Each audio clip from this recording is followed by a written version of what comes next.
يشود وما نقموا منهم إلا أن يؤمنوا بالله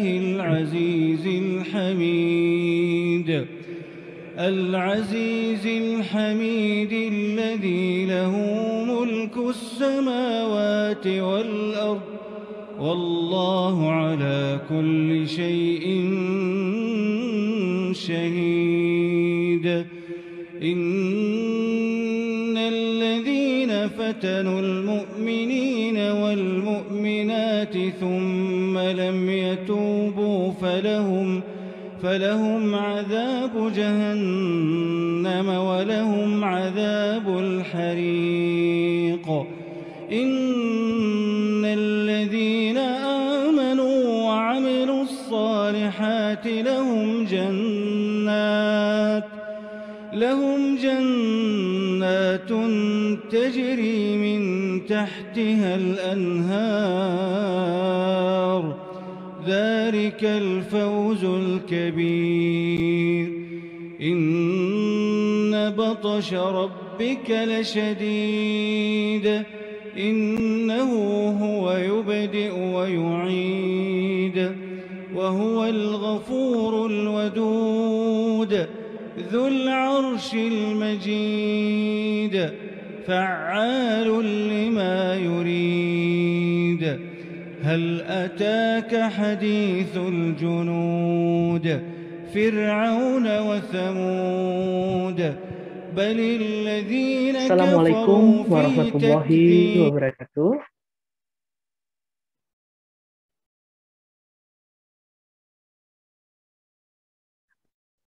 Baik, Ustadz Masjid Abdullah Masjid, apa kabarnya Ustadz?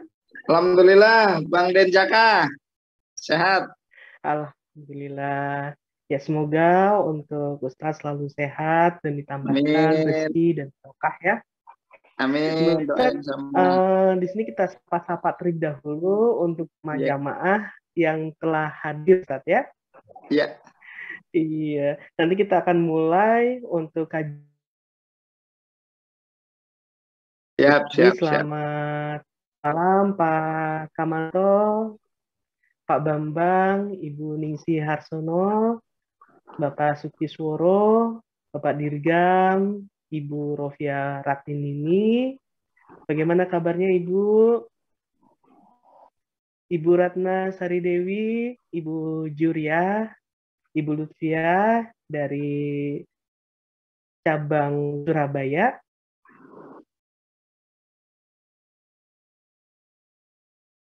Yang menonton secara live di IG, Facebook, maupun di YouTube. Untuk Ustadz Masruhin, ya. Saat ini kegiatannya apa saja Pak Ustadz? Selama pandemi.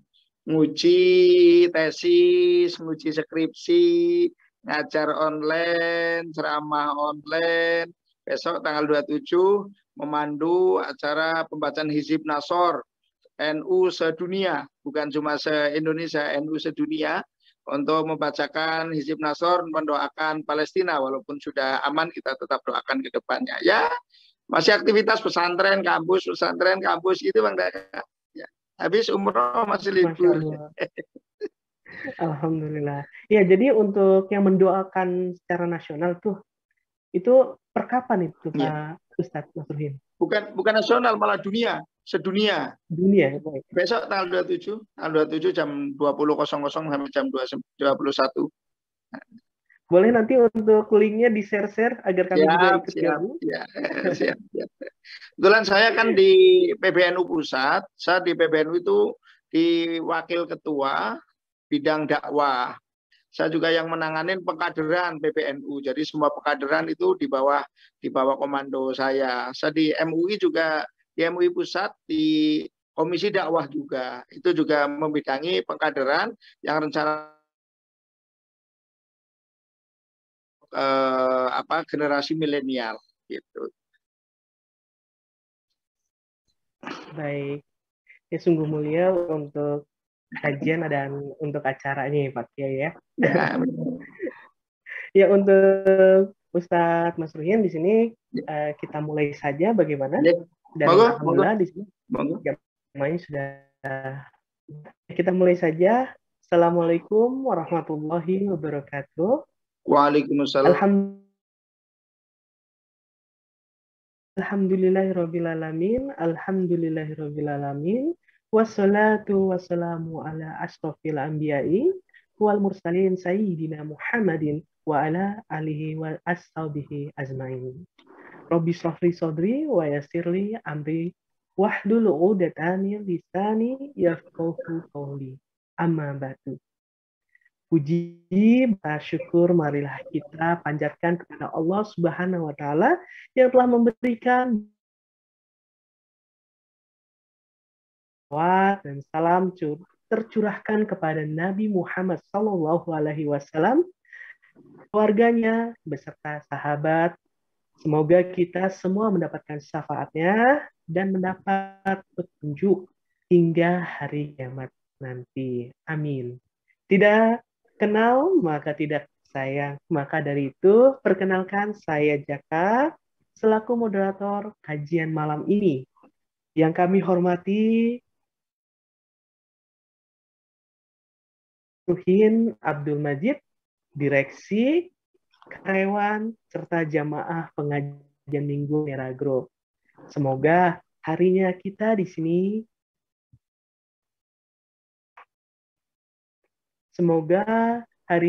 sini menjadi amal kita bertambah, semakin baik, dan ilmu kita juga. Sebelum kita beranjak ke acara ini, alangkah baiknya kita buka acara ini. Bismillahirrahmanirrahim.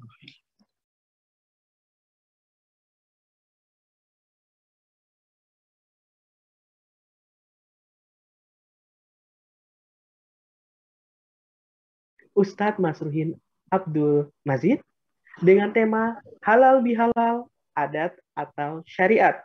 Waktu dan tempat kami persilakan. Assalamualaikum warahmatullahi wabarakatuh. Bismillah, alhamdulillah, wassalatu wassalamu ala rasulillah, la haula wa la quwata illa billah, amma ba'du. Yang sama-sama kita muliakan pimpinan NRA Group, Ibu Hajah Irma beserta keluarganya, Pak Bakti beserta keluarganya, para karyawan, para jamaah yang saya hormati, wabil khusus moderator kita Bang Denjaka. Saya pribadi dan keluarga pertama mendoakan dan mengucapkan taqabbalallahu minna wa minkum taqabbal ya karim. Wa ja'alanallahu wa iyyakum minal aidina wal faizina wal maqbulin kullu amin wa nahnu bi khair. Semoga Allah Subhanahu wa ta'ala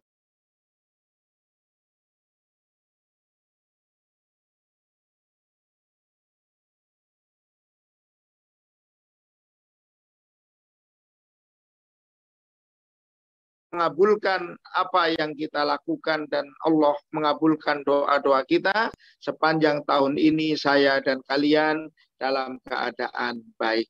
Semua kesalahan saya dan keluarga mohon dibukakan pintu maaf yang seluas-luasnya, dan apabila Bapak Ibu ada yang merasa salah juga sudah saya maafkan terlebih dahulu. Bapak Ibu yang dirahmati Allah, kalau ada hadis Rasulullah Shallallahu Alaihi Wasallam mengatakan man soma Ramadana imanan wahtisaban ghufira lahu ma taqaddama min dambi. Barang siapa yang berpuasa bulan Ramadan karena iman dan mengharapkan ridho Allah Subhanahu wa taala, maka dosanya diampuni oleh Allah Subhanahu wa taala. Dosa yang diampuni oleh Allah adalah dosa yang berkaitan antara manusia, berkaitan manusia dengan sesama manusia, belum Allah ampuni walaupun puasa kita benar, walaupun puasa kita diterima, sebelum kita meminta maaf atau meminta halalnya. Maka ulama-ulama zaman dahulu mengajarkan kepada kita setelah bulan suci Ramadan ada acara halal bihalal atau acara silaturahmi. Bagaimana sih hukum halal bihalal itu? Halal bihalal itu adat atau syariat sih? Ya. Dari segi tata bahasa Arab, sambungan kata halal bihalal itu tidak bisa kita terjemahkan dengan benar. Karena itu bahasa Jawa, bahasa Indonesia, atau bahasa Arab yang sudah masuk ke dalam bahasa Indonesia. Kalau kita menerjemahkan dalam kaidah bahasa lalu adapun perkara yang halal itu bil halali dengan perkara yang halal. Apa maksudnya itu? Perkara yang halal dengan perkara yang halal. Ya memang itu bahasa Arab yang sudah dijadikan bahasa Indonesia. Jadi kita jangan heran karena ada kurang lebih 3.000 kata bahasa Arab yang masuk ke dalam bahasa Indonesia. Makanya orang Indonesia itu pintar-pintar bahasa Arab. Buktinya kalau belanja udah pintar-pintar. Kalau tawar-tawaran udah pintar-pintar. Karena memang kita itu ngomong tidak bisa lepas dari bahasa Arab. Saya duduk di mana nih? Di kursi, Pak. Ah, kursi bahasa Arab. Saya ngelihat wajah kalian kok. Ah, wajah bahasa Arab. Tadi saya menyampaikan saya di PBNU itu wakil ketua, wakil bahasa Arab. Saya di pondok bahasa Arab. Saya menjadi anggota dewan umpama di bahasa Arab. Termasuk halal bihalal. Halal bihalal itu sebuah adat. Al-urf. Al-adat muhkamatun. Adat itu bisa dijadikan sebagai hukum. Kenapa ada halal bihalal? Karena tadi itu dosa kita dengan sesama manusia belum Allah ampuni sebelum kita minta halalnya atau minta maaf. Ya namanya kita bawa jamaah haji atau bawa jamaah umroh cuma 9 hari saja, 9 hari saja. Tiap manasik selalu saya sampaikan. Umpama pada saat manasik, kalau ketemu siapapun nanti di kamar yang kita tidak cocok dalam hati kita, ya cuma 9 hari ini nanti udah nggak ketemu lagi. Jangan tadinya tidak ketemu, tidak kenal, ketemu malah jadi musuhan. Kenapa? Karena namanya manusia. Kita punya perasaan, punya hati. Kadang kalau tidak kita yang menyakiti, maka dosa kita terhadap sesama orang itu belum Allah ampuni sebelum kita minta maaf. Makanya nanti itu ada orang yang muflis. Apa itu muflis? Rasulullah pernah bertanya, muflis itu orang yang apa? Orang bangkrut itu orang yang seperti apa? Ada yang mengatakan lama la wala dirhama. Muflis itu orang yang nggak punya duit dan tidak punya dirham, nggak punya harta, nggak punya uang. Kata Rasulullah, pahala banyak, tapi nyakitin orangnya juga banyak. Pernah menghibah, ngomongin orang, pernah memfitnah, pernah mengadu domba, pernah nipu orang, pernah ngambil barangnya orang, pernah mukul orang. Semua itu dicatat oleh Allah Subhanahu wa taala dan itu belum akan Allah ampuni sebelum kita minta maaf kepada orang yang kita sakiti. Kalau berkaitan dengan harta, belum Allah harta orang itu. Makanya saya kalau pengajian sering ngomong, kalau bisa itu jangan ngomongin orang, jangan menghibah orang. Tapi kalau memang mulut kita nggak bisa nggak ngomongin orang, maunya ngomongin orang, ngomongin orang yang kita bisa ketemu. Kenapa? Karena dosa kita tidak akan diampuni oleh Allah sebelum kita meminta maaf, meminta halalnya. Nah kalau kita itu ngomongin orang yang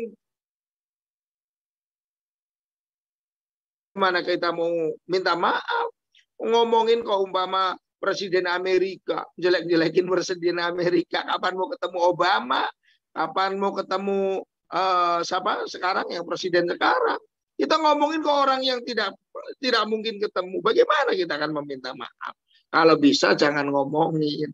Tapi kalau memang tidak bisa, ya ngomongin orang yang kemungkinan ketemu sehingga kita bisa minta maaf. Karena minta maaf kepada orang itu. Berkaitan dengan harta, kita harus mengembalikan harta itu. Kebetulan Mas Bang Denjaka, saya itu ngajar di Rutan Cipinang. Saya guru tetap di Rutan Cipinang. Zaman dulu itu bagian khusus koruptor.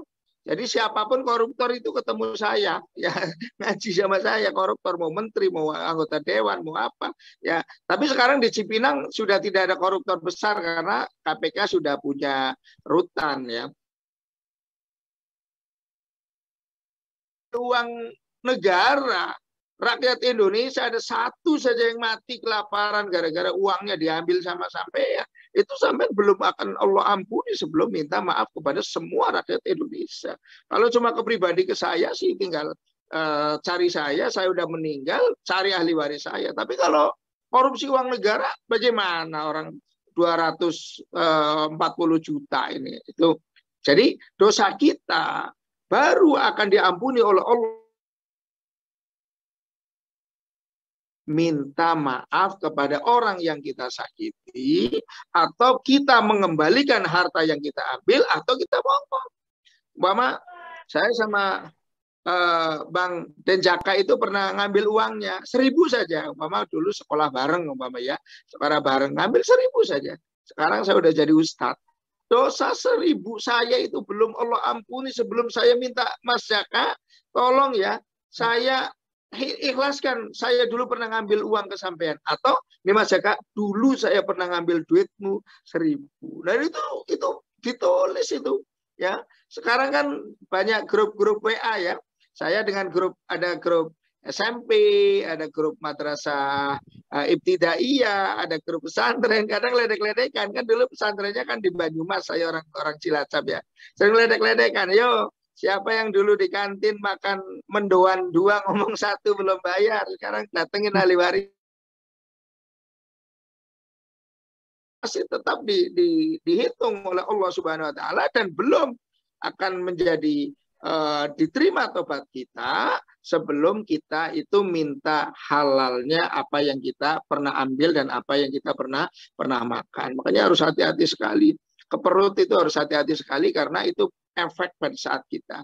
Ke hati itu hati-hati sekali karena efek pada ibadah kita. Bapak Ibu yang dirahmati Allah, bagaimana sih ciri-ciri kita yang umpama membenci orang, nggak pernah suudzon sama orang, nggak pernah syirik sama orang, nggak pernah merasa ujub, paling benar, paling pinter dan lain sebagainya, nggak sombong. Kita itu ciri-cirinya gampang kok.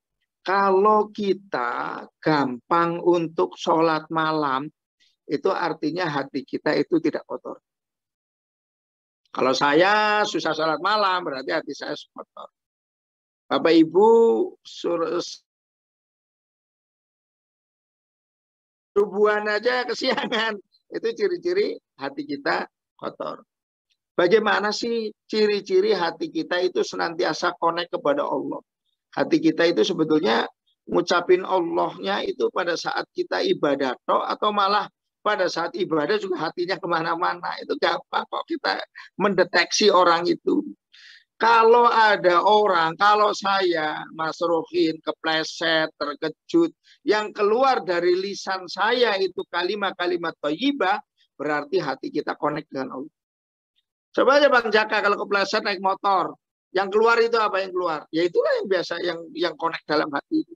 Kalau sudah connect dengan Allah, pasti yang keluar astagfirullah, Allahu Akbar, innalillahi. Tapi kalau connectnya dengan kebun binatang, tidak sedikit orang kepleset yang keluar kebun binatang, orang terkejut yang keluar kebun binatang dan lain sebagainya. Itu gampang kok hati kita. Bapak Ibu yang dirahmati Allah. Yang pertama, kita akan tambah rezeki dan tambah umur. Tambah rezeki itu pasti. Kalau kita itu rajin silaturahim, atau halal bihalal bahasa kitanya itu silaturahim. Kalau kita rajin silaturahim, pasti dapat rezeki itu.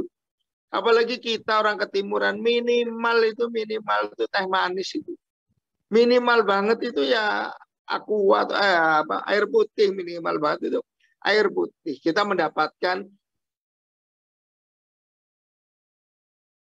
air putih kan cuma teh manis, di rumah juga banyak. Tapi jangan-jangan air putih yang gara-gara kita bertamu diberikan dengan ikhlas oleh yang punya rumah itu menjadikan obat bagi kita, kan kita tidak tahu. Makanya Bapak Ibu yang rumahnya bagus-bagus, rumah itu nggak ada zakatnya. Jangan mau punya rumah harganya miliaran, punya hotel harganya miliaran, nggak ada zakatnya rumah, nggak ada zakatnya hotel. Zakatnya anjurannya adalah kalau ada tamu disuguhin, itu aja. Itu bahasa kerennya itu zakatnya rumah ya nyuguhin tamu itu. Kalau kita itu serajin silaturahim, insya Allah rezeki kita itu ditambah, rezeki kita. Satu. Yang kedua, dengan silaturahim itu umur kita akan ditambah oleh Allah Subhanahu wa taala. Tambahnya umur itu ada dua. Bisa jadi karena kita tidak tahu kapan kita meninggal, dengan kita bersilaturahim orang yang kita datengin, yang kita silaturahimi, yang harusnya sakitnya itu makin parah sehingga kita bisa tahan hidupnya lebih lama, bisa.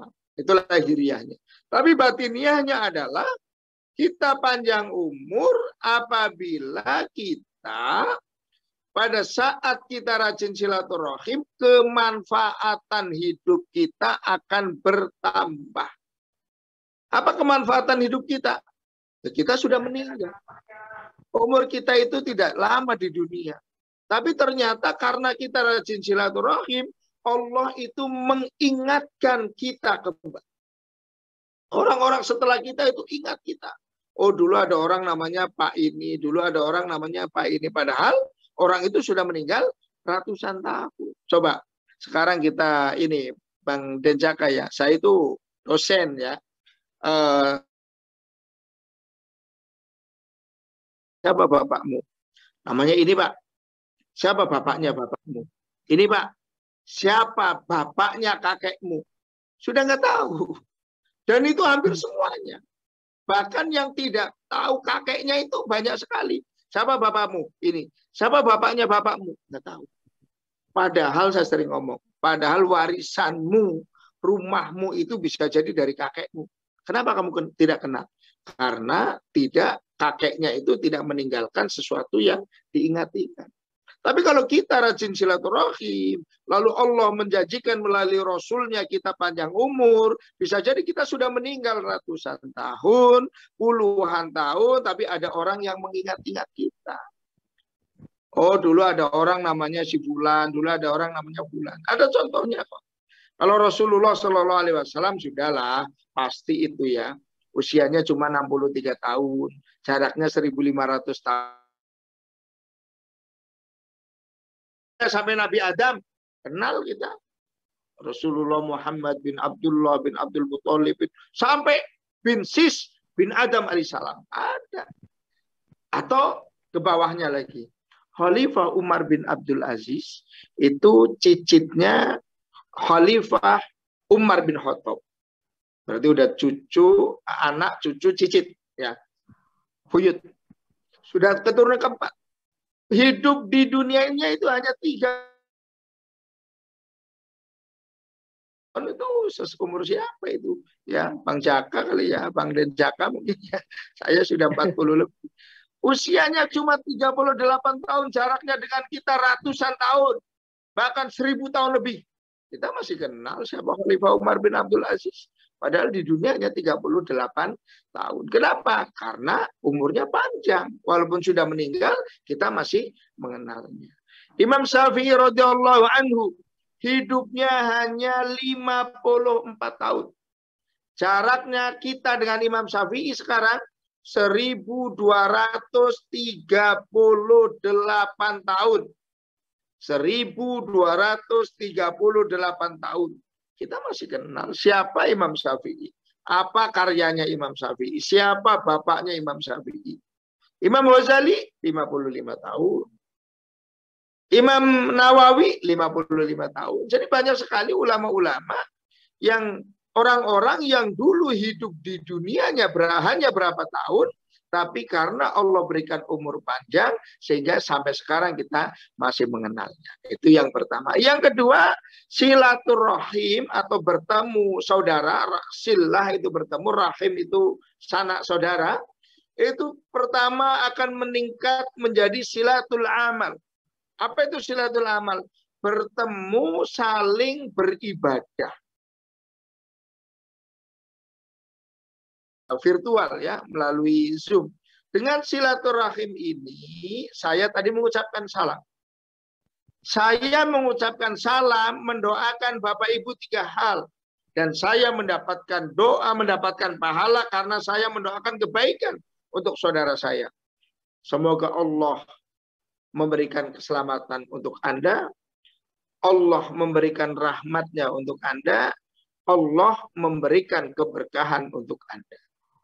3 hal hajat manusia, kebutuhan manusia, tadi telah saya panjatkan kehadirat Allah Subhanahu wa Ta'ala untuk jamaah semuanya. Lah jamaah menjawab, Waalaikumsalam warahmatullahi wabarakatuh. Untuk sampean Pak Mas Ruhin, juga mudah-mudahan selamat, mudah-mudahan mendapatkan rahmat dari Allah, mudah-mudahan keberkahan dari Allah. Bapak Ibu juga memberi saya, berarti kita saling silatul amal. Kita saling berpahala karena saling doa mendoakan kebaikan. Kalau nggak ada Zoom nggak bisa saya mengucapkan salam gimana? Umpama sekarang 19 orang, bagaimana saya mengucapkan salam kepada 19 orang? Kalau tidak ada media silaturahim ini. Itu yang pertama. Yang kedua, meningkat lagi menjadi silatus saqafah. Saling tukar menukar ilmu pengetahuan gara-gara silaturahim. Ya sedikit banyak nanti mungkin ada yang bisa dibawa pulang, ada yang bisa diambil pemahamannya, atau nanti ada sesi terakhir tanya jawab yang tadinya punya kasus yang sama tidak bertanya, karena temannya bertanya jadi tahu. Jadi silatus saqafah, bertambahnya ilmu pengetahuan yang disebabkan oleh banyak sekali ilmu-ilmu yang tidak kita dapatkan di bangku kuliah.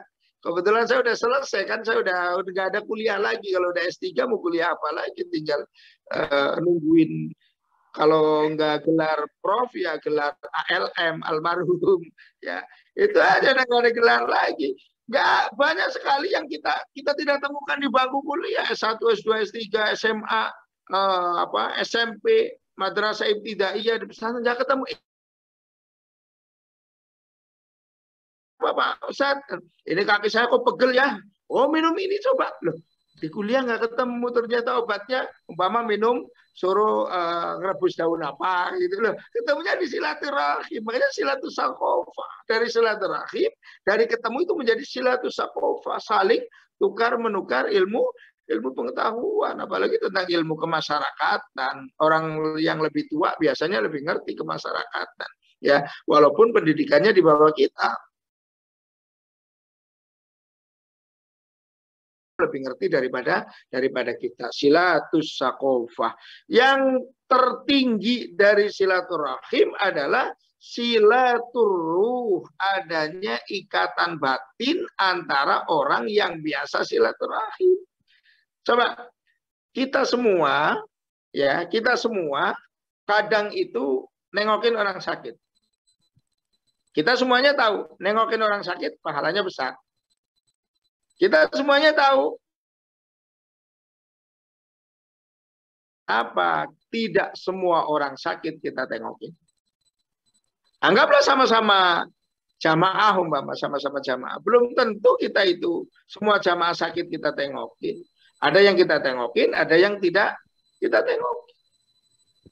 Dan anggaplah kita itu sudah di rumah sakit. Kita kan tadi prinsipnya kan cari pahala kan, semuanya tahu dapat pahala kan. Nah sekarang kita datang ke rumah sakit, masuk ke rumah sakit langsung ke resepsionis. kamar berapa ya?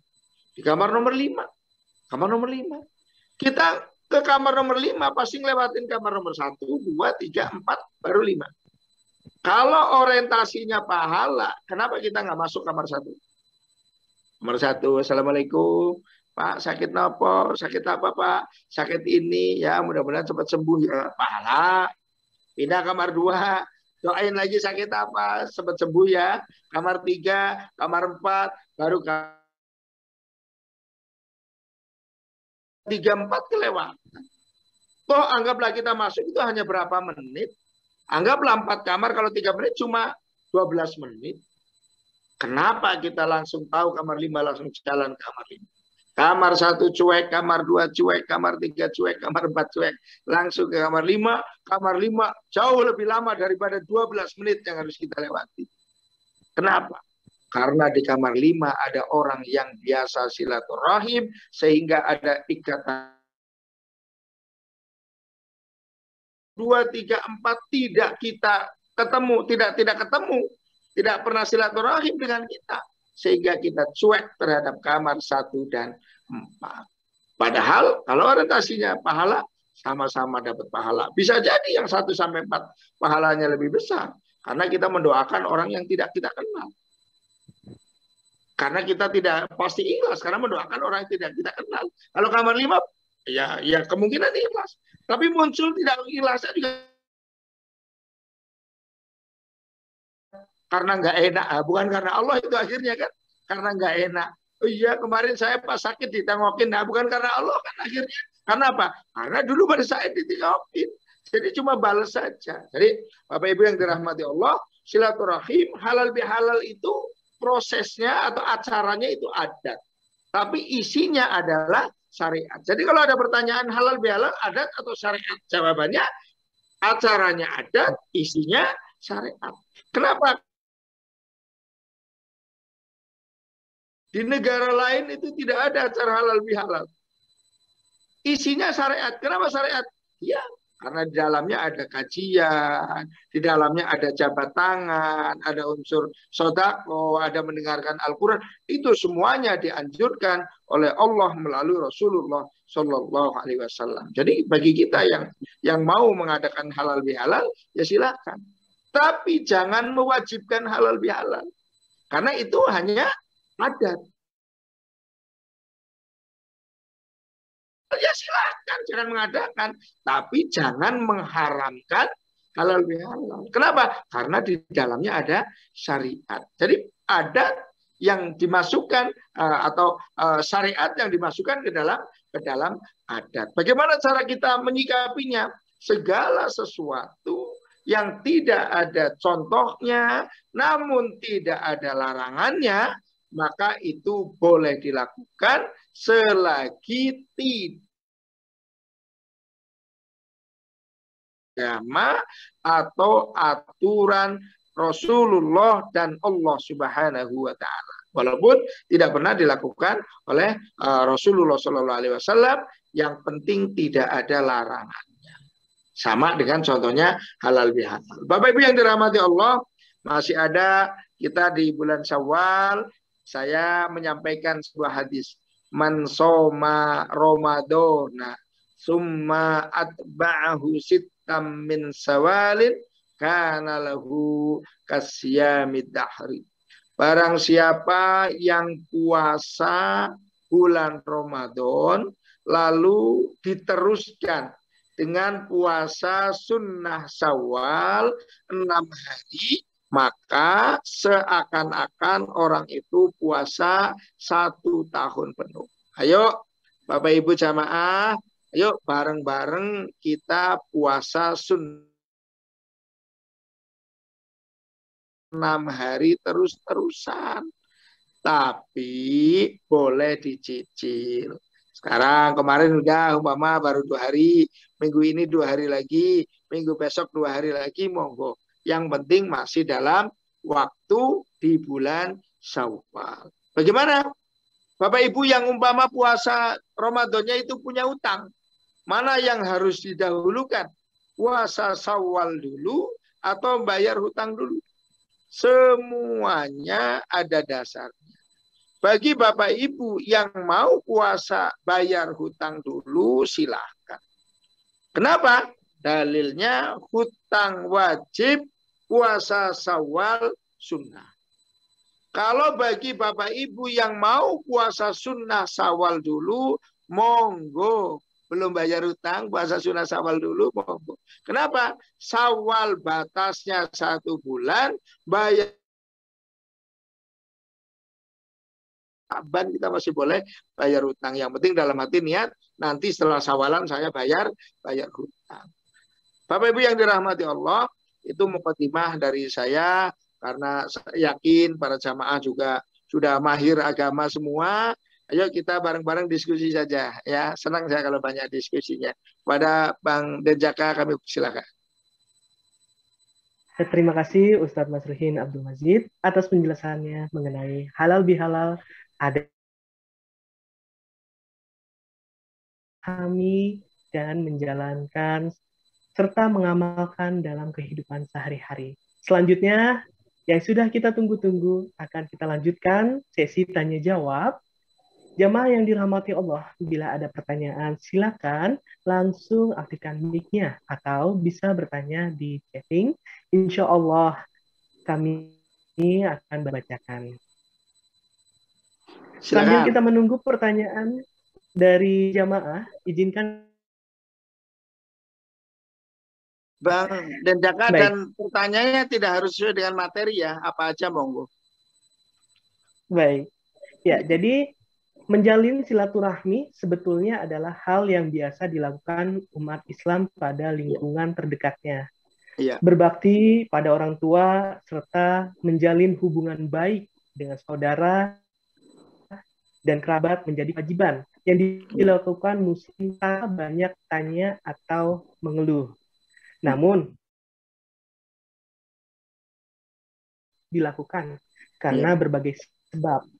Misalnya perbedaan pendapat yang berdampak serius, kompetisi antar keluarga, atau salah pengertian lainnya.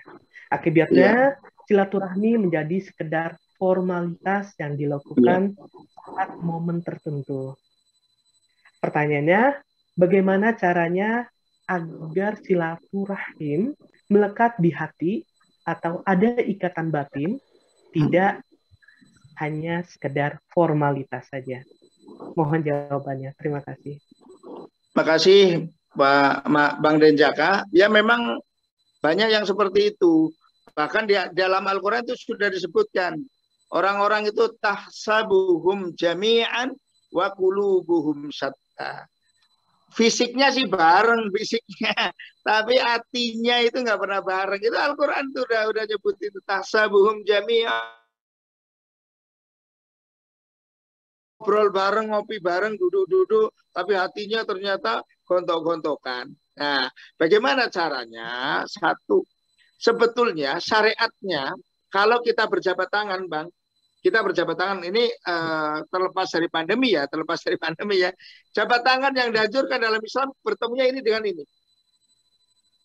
Dan para sahabat itu jabatan tangan belum selesai sebelum keduanya sama-sama membaca. Pada keliru, bagaimana kalau ketemu itu nggak nyatu hati? Kalau kita jabat tangan seperti ini, maka semua suudon itu hilang. Prasangka kita sama orang yang jabat tangan itu hilang. Walaupun dilepas itu suudon lagi. Tapi pada saat ini tuh ada ketenangan batin. Makanya nggak boleh dalam Islam itu salaman. Saya itu paling nggak suka dan insya Allah saya itu nggak mau. Mau ketemu dengan siapapun kan kadang orang salaman sambil begini. Saya sambil nengok, saya nggak mau salaman. Saya, Pak, tatap dulu saya, Pak. Karena tatapan itu mengandung rahmat, Bang.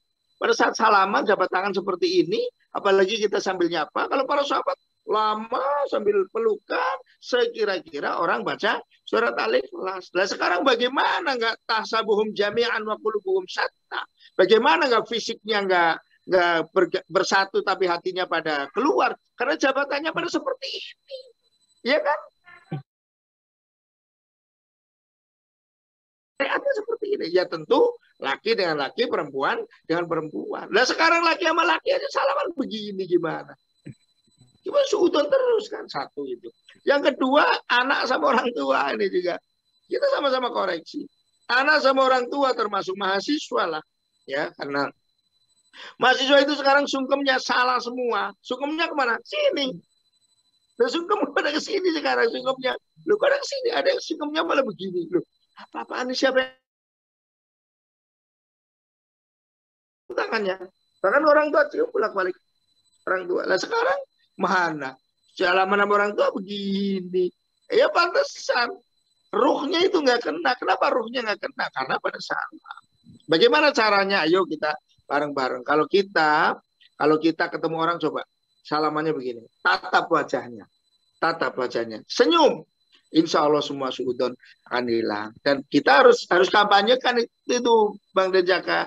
Harus kampanyekan. Kita kalau ngomong, ayo Mama nanti ya, tentu nanti setelah pandemi ini ya. Setelah pandemi. Tapi intinya sekarang kenapa fisiknya bareng tapi hatinya nggak bareng? Karena memang salamannya pada tidak sesuai dengan syariat. Ya, jadi tasabuhum jami'an wa qulubuhum satayo. Kita bareng-bareng lah ya, kita sekoci kita, sekecil kita, ke anak kita benerin kalau lagi sungkem, jangan begini gitu. Itu yang kecil-kecil. Baik, terima kasih Ustaz Husin Abdul Majid atas jawabannya. Alhamdulillah saat ini ada pertanyaan dari Bapak Kamanto, satu jamaah. Pak Ustadz, kita ini kan manusia biasa yang tidak lepas dari dosa. Nah, karena sering gibah, lalu kita sudah lupa bahwa kita pernah menggibah orang itu. Bagaimana, Pak Ustadz? Untuk kalau kita masih ingat menggibah orang itu, ikhtiar agar permohonan maaf kita sampai ke orang itu. Mama gini, saya bawa jamaah. Jamaahnya itu ada yang menghibahin saya, ada ngomongin saya. Sudah tidak ketemu dengan saya. Maka bagaimana caranya jamaah itu menyampaikan agar permintaan maafnya itu sampai ke saya. Mama bisa kayak Nera, kepada tidak langsung ke saya juga boleh. Kepada semua jamaah yang seluas-luasnya. Itu kan semua pembimbing, saya termasuk pembimbing, itu udah gugur itu. Yang tidak boleh itu nggak ngomong, nggak ikrar itu. Kan dalam Islam yang penting ada akad, ada ikrarnya itu. Kalau sudah ngomong, sudah minta maaf, sudah minta maaf ke pembimbing, kok ada pembimbing yang tidak memaafkan, itu urusannya pembimbing dengan Allah. Tapi urusannya orang itu sama ini sudah gugur. Begitu juga umpama saya itu merasa pernah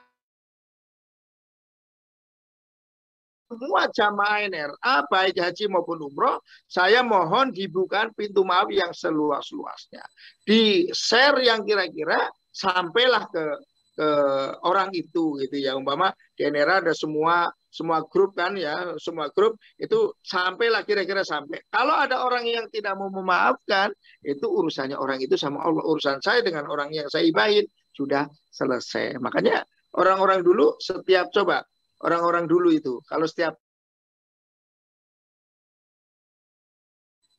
pasti ikrar, mohon maaf ya lahir batinnya, atau minimal itu jabatan tangan. Kenapa? Dua muslim yang bertemu berjabatan tangan, Allah ampuni dosa keduanya sebelum jabatan tangan itu lepas. Kan luar biasa itu kan.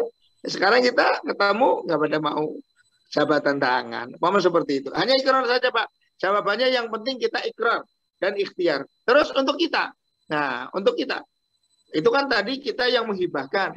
Bagaimana untuk kita? Kita seyogyanya setiap saat kita itu mengikrarkan diri atau minimal setiap malam mengikrarkan diri untuk memaafkan orang.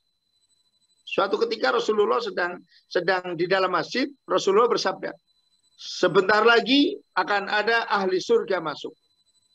Ada orang sahabat masuk ahli surga. Kata sahabat yang lain, apa iya ini yang disampaikan oleh Rasulullah? Ini orang ini yang ahli surga. Besoknya lagi, Rasulullah lagi di masjid. Rasulullah bersabda lagi, sebentar lagi ahli surga akan masuk.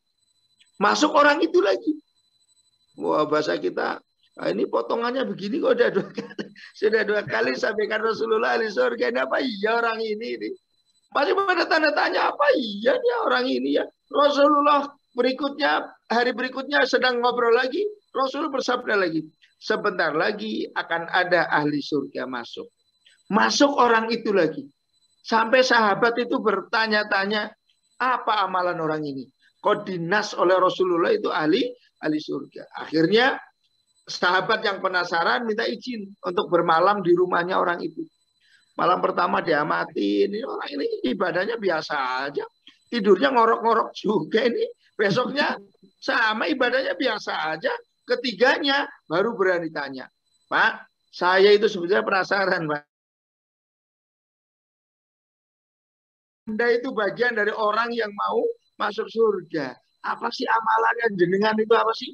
Kok sampai 3 kali disampaikan oleh Rasulullah? Orang itu mengatakan, ya biasa aja lah. Amal saya kayak sahabat yang lain, sholat, puasa kalau lagi mau, kasarannya seperti itu. Cuma setiap malam saya mengikrarkan, ya Allah, seandainya ada orang yang menyakiti saya sudah maaf. Mengikrarkan tanpa orang itu minta maaf. Makanya orang yang mau masuk surga dalam hadis, ini 3, Mas, Bang Jaka. Bapak Ibu, ini ada 3 sifat kita agar dimudahkan masuk surga. Salah satu, man kunna fihi hasibahullahu hisaban yasiran wa adkhalahullahul jannah. Ada 3 sifat manusia yang apabila kita melakukan 3 hal itu, yang kedua kita akan dimasukkan ke dalam surganya Allah. Yang pertama, tu'timan haromaka, mau bersodakoh kepada orang yang pelit sama kita. Kan kita biasanya sodakoh karena balas budi kan. Oh iya, kemarin dia ngasih, sekarang saya mau ngasih kan.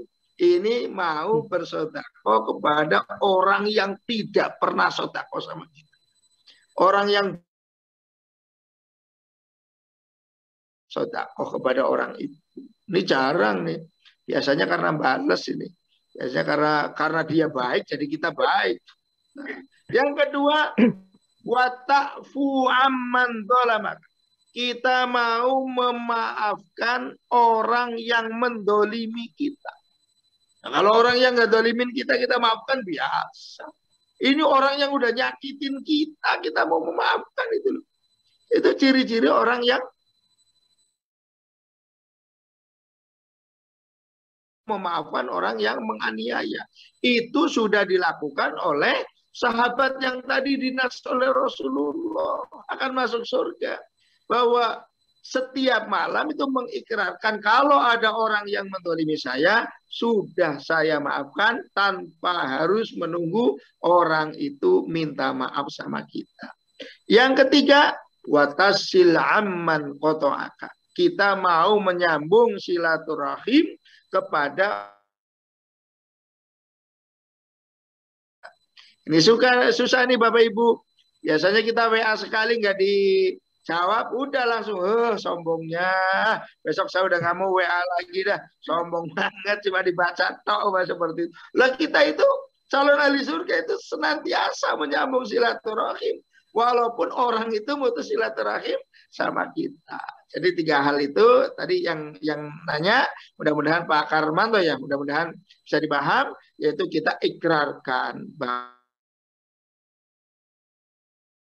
RT-an ya, kita ngomong, Bapak Ibu warga RT sini, saya atas nama pribadi dan keluarga apabila ada salah mohon dibukan gitu, maaf. Tapi kalau masalah harta harus didatengin. Kalau masalah harta harus didatengin. Seandainya gini, saya dulu satu kelas dengan Pak Denjaka, Bang Denjaka. Ternyata nggak ketemu. Saya pernah punya utang sama Bang Denjaka, nggak ketemu. Saya harus cari ahli warisnya. Kalau ahli warisnya tidak ketemu, maka saya memasukkan ke kotak amal sejumlah dulu yang saya pinjem atau yang saya ambil, saya niatkan ganti dulu saya yang pinjam ke Bank Denjaka belum dibayar. Tapi harus ada ikhtiar cari orangnya dan nyari ahli warisnya dulu. Begitu Bang Denjaka. Baik, Ustadz Masruhin, Abdul Majid, terima kasih atas jawabannya. Pertanyaan selanjutnya dari Silakan. jamaah atas nama Pak Ustadz Masruhin, jika Waalaikumsalam. berkunjung, baik, jika berkunjung ke rumah sesama Muslim untuk silaturahmi ada waktu dan adabnya. Bagaimana adab yang sebaiknya bagi tuan rumah jika tampaknya yang berkunjung tersebut belum mengetahui waktu dan adab yang bersilaturahmi untuk bersilaturahmi. Ya. Baik, Ibu Juwairiyah yang adabnya. Bagaimana adabnya mertamu? Adabnya mertamu, satu, jangan sampai mengganggu waktu istirahat tuan rumah. Makanya waktu-waktu istirahat jangan sampai kita mertamu. Pertamu jam 12 malam ketok-ketok gitu ya. Wah, itu tamu tak diundang itu namanya jam 12 malam. Atau kira-kira kita mertamu ke waktu istirahat. Biasanya habis zuhur kan orang pada istirahat nih umpama. Kita mertamu itu juga tidak boleh juga. Kita melintas dulu nih ke depannya. Oh ya ada itu orangnya, baru kita mertamu. Tapi kalau kira-kira sepi itu tidak dianjurkan untuk mertamu seperti itu. Ya, jadi yang pertama itu waktu. Yang kedua adabnya mertamu yaitu kita menyenangkan tuan rumah. Bagaimana menyenangkan tuan rumah? Ya kita menyampaikan sesuatu yang jangan menyinggung tuan rumah. Syukur-syukur mertamu itu bahasa kitanya. Itu kalau bahasa apa? Bawa gitu loh, bawa bunga tangan itu loh.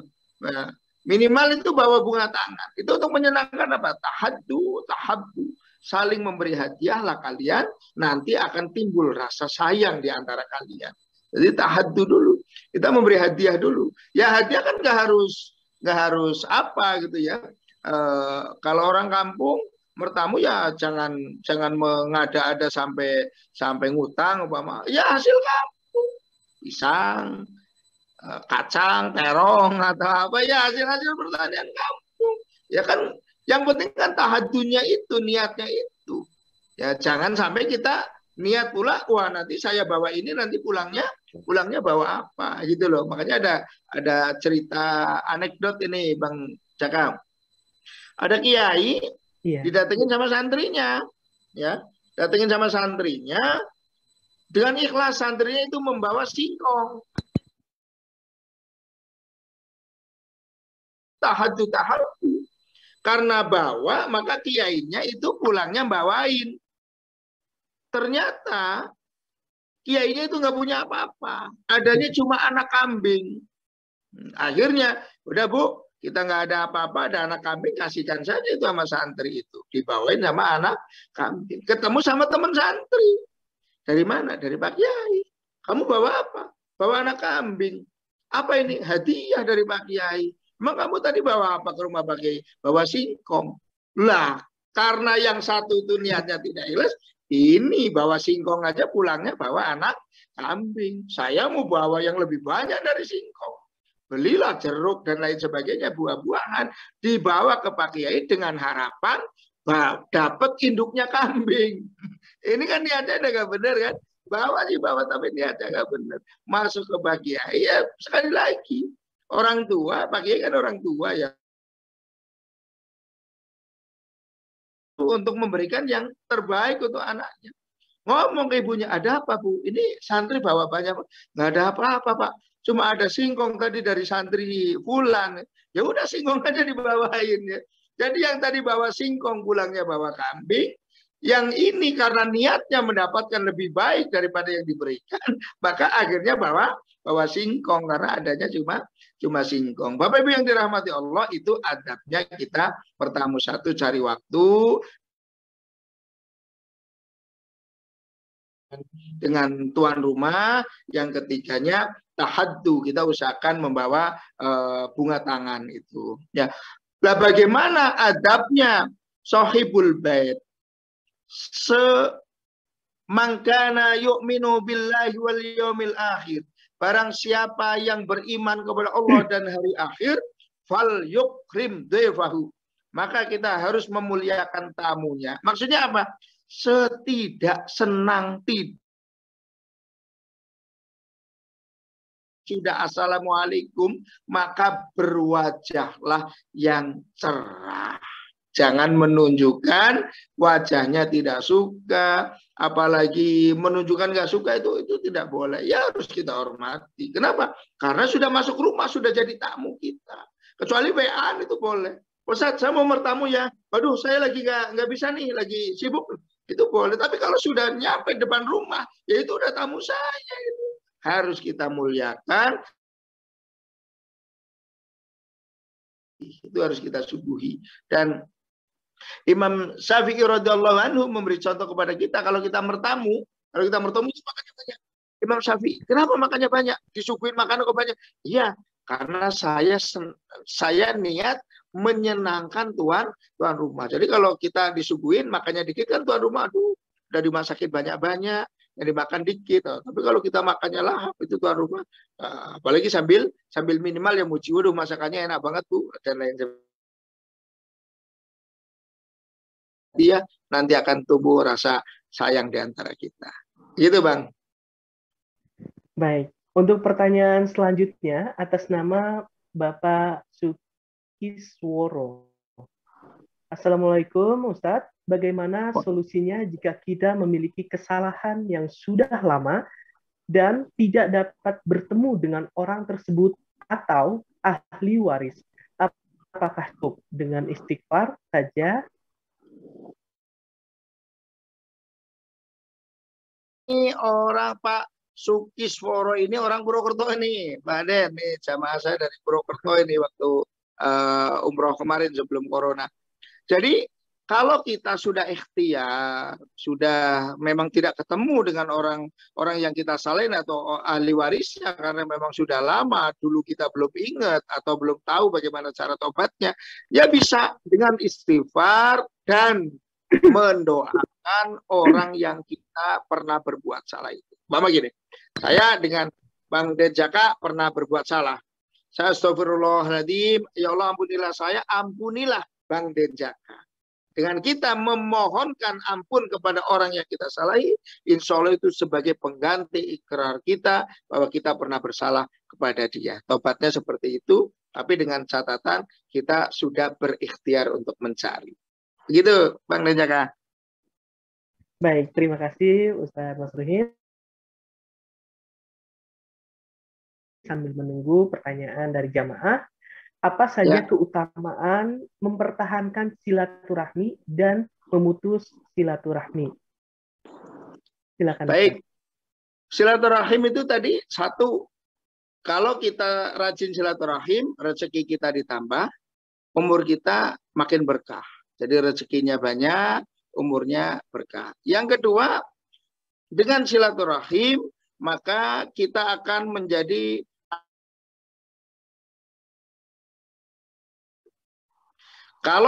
bagaimana kalau kita memutus silaturahim? Ancamannya berat sekali. Satu, mafhum mukhalafahnya. Kalau kita silaturahim, maka kita panjang umur dan rezekinya tambah. Berarti kalau kita memutus silaturahim, kita pendek umur dan rezeki kita sempit. Bagaimana nggak sempit? Kita itu nggak punya teman kok. Bagaimana nggak sempit? Saya itu sama ustadz-ustadz yang lain, itu kadang cuma, halo, saya masih hidup. Ini dilalanya ada aja itu. Biasa tuker-tukeran jadwal itu.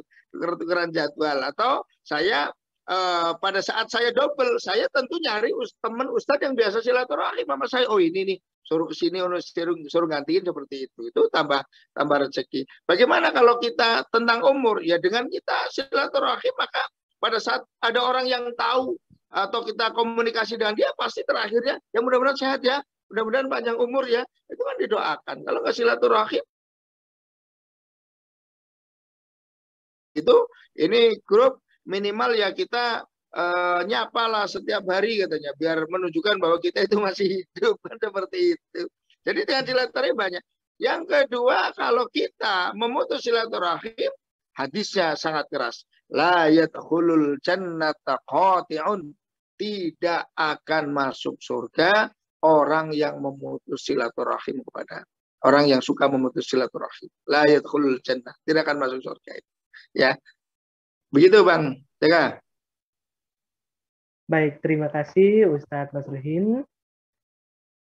Ya, kepada jamaah, bila ada yang bertanya kembali, silakan langsung aktifkan mic-nya atau bisa bertanya di chatting. Insya Allah kami bantu untuk bacakan. Dan di sini ada pertanyaan atas nama Dwi M. Bismillahirrahmanirrahim. Ustadz, ada hitam, putih, hanya omongan saja, gimana hukumnya? Hibah diberikan, kalau orangnya jelas, itu namanya hibah udah dosa nih.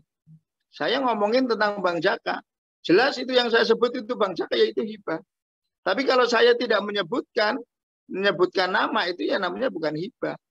Makanya kita itu boleh menceritakan kejelekan orang dengan satu tujuan, untuk menyebutkan orang. Umpama gini, saya itu pernah ditipu sama, ini contoh Bang Jaka ya, saya itu pernah ditipu sama Bang Jaka. Modusnya, umpama ini contoh banget, contoh, mohon maaf. Umpama modusnya pinjam, nggak ngembaliin. Saya itu boleh menceritakan kejadian itu, tapi tidak boleh ngomongin Bang Jaka.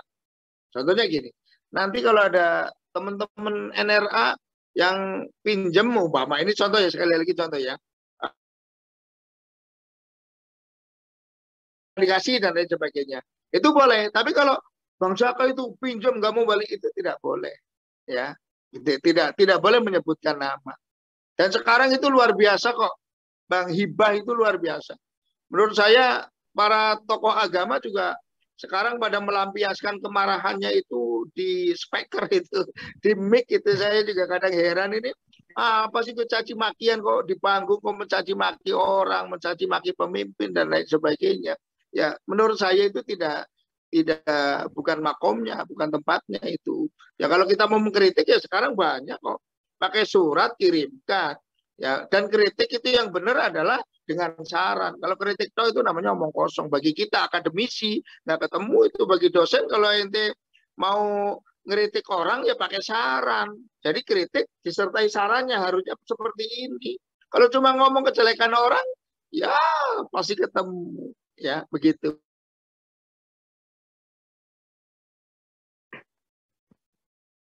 Baik, terima kasih Ustadz Maruslin Abdul Majid atas jawabannya. Terima kasih untuk jamaah yang sudah ikut partisipasi bertanya, dan terima kasih atas jawaban Ustadz Masruhin Abdul Majid. Dan alhamdulillah terjawab pertanyaan dari jamaah. Tidak terasa waktu begitu cepat berlalu, sudah waktunya acara ini berakhir. Namun tidak perlu khawatir, insya Allah setiap Sabtu malam minggu dengan narasumber yang berbeda-beda. Acara kajian malam ini telah kita lewati bersama, tibalah kita di acara puncak yaitu penutup. Sebelum kita tutup, marilah kita berdoa yang dipimpin oleh Ustadz Masruhin Abdul Majid. Namun sebelum itu izinkan ya Denjaka selaku pembawa acara mohon maaf yang sebesarnya apabila ada kata-kata dan sikap yang kurang berkenan di hati para hadirin. Ustadz Masruhin Abdul Majid, kami persilakan untuk memimpin doa sekaligus menutup acara pengajian ini. Akhirul kalam. Wassalamualaikum warahmatullahi wabarakatuh. Waalaikumsalam warahmatullahi wabarakatuh. Bapak Ibu yang dirahmati Allah, ulama-ulama salafus salih, ulama yang lahir sebelum tahun 300 Hijriah, meminta agar semua amaliyah ibadah di bulan Ramadan diterima. Ramadan, Syawal, Dzulqa'dah, Dzulhijjah itu minta kepada Allah agar semua yang dilakukan di bulan Ramadan itu diterima. Saya menyarankan juga mengajak pada diri saya dan Bapak Ibu, ayo selama 5 bulan ke depan kita senantiasa mohon agar puasa kita diterima, tarawih kita diterima, zakat kita diterima, dan lain-lain yang kita lakukan di bulan Ramadan diterima. Setelah itu, para ulama salafus sholih meminta kepada Allah agar diberi umur panjang bertemu dengan bulan 6 bulan minta amalnya diterima, 6 bulan minta umur panjang bertemu dengan bulan suci Ramadan. Mudah-mudahan yang kita lakukan di bulan suci Ramadan diterima oleh Allah Subhanahu wa taala. Bismillahirrahmanirrahim. Hamdan syakirin, hamdan na'imin, hamdan yuwafi ni'amahu wa yukafi mazidah. Ya Rabbana lakal hamdu kama yanbaghi li jalalika wa 'azimi sultanik. Allahumma shalli wa sallim wa barik ala sayyidina Muhammad wa ala ali sayyidina Muhammad. Allahumma ighfir lana wa li walidina warhamhuma kama rabbayana shaghira.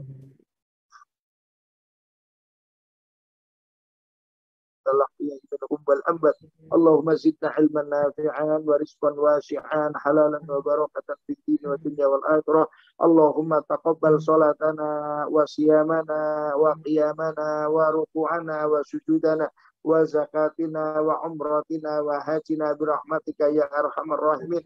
اللهم تقبل منا إنك أنت السميع العليم وتب علينا إنك أنت التواب الرحيم. ربنا آتنا في الدنيا حسنة وفي الآخرة حسنة وقنا عذاب mursalin walhamdulillahi rabbil alamin. Terima kasih Bapak Ibu, terima kasih NRA, terima kasih Bank Denjaka. Mudah-mudahan Allah menambah keberkahan untuk kita semuanya. Assalamualaikum warahmatullahi wabarakatuh. Waalaikumsalam warahmatullahi wabarakatuh.